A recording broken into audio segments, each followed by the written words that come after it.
Hey guys, Ethan here with Family Handyman. Say I, like many other folks out there, jumped on the outdoor cooking bandwagon hard during the pandemic. I like doing all of it. I like grilling burgers and steaks or all-day sessions smoking pork butt and briskets. But when it comes time to sit down, I'm not a slab of meat on the plate kind of guy. I need a couple of sides. Maybe some potatoes or veggies to accompany my latest barbecue creation. I went out and picked up this Weber Deluxe grilling basket to try making some sides for myself. Here's how it went. The Weber Deluxe grilling basket is a stainless steel, dishwasher-safe grilling basket ideal for veggies, seafood, or other small fare you don't want to fall through or stick to your grates.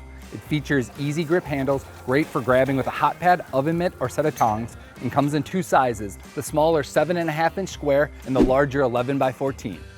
Though both baskets are nearly 2.5 inches deep, I chose the smaller version because it's compatible with my portable smoker, small tailgating grill, and standard propane grill.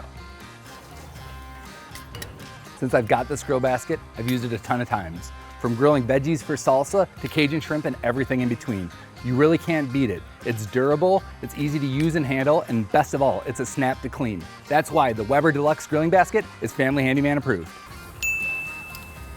To see what else we're testing and approving, visit us at familyhandyman.com.